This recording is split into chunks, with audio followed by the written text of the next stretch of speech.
Once you've declared the data members for your class, the next step is to create a set of constructor methods. Constructor methods allow you to instantiate your object with data at the time that you declare the object.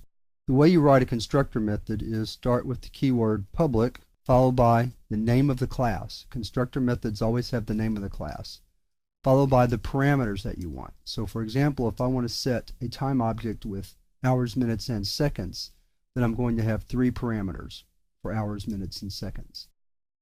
Then in the body of the constructor, you assign the parameter to the data member. So notice I'm not doing any data validation on these data members. I'm going to save that for another lesson in this chapter. Right now I just want to demonstrate how to create constructors. So there's a full constructor method. Sometimes it's called a fully parameterized constructor because we have a parameter for each one of the data members.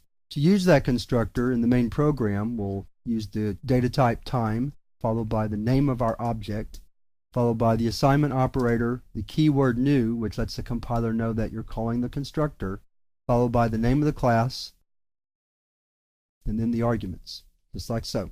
So now I have a time object with hours 7, minute 15, and seconds 0.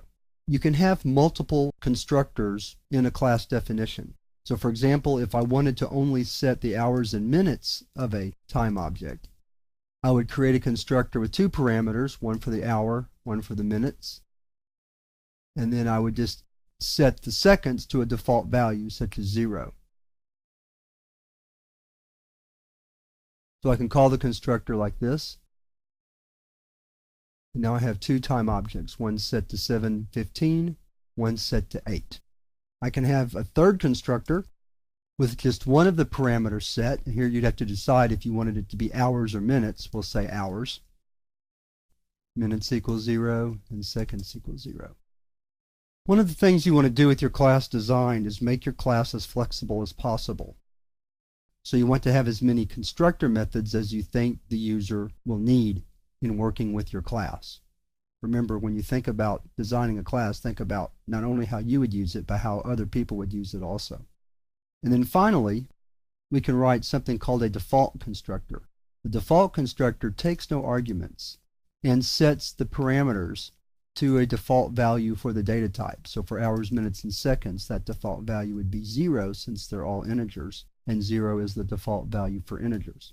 It turns out that if you don't create a default constructor but yet try to use it, the compiler will automatically assign those data members their default values. So you don't actually have to write a default constructor, but it's a good idea to do so that the user of your class can see what's implied by default construction. And when you make a call to the default constructor, it'll look like this. One last thing we need to talk about before we leave the subject of constructors is that the reason we can have multiple methods with the same name is due to a concept called overloading. Overloading means you can have methods with the same name as long as the signature is different. And by the signature, we're mostly talking about the parameter list. So for example, this first constructor has a parameter list of 3. The second constructor has a parameter list of 2.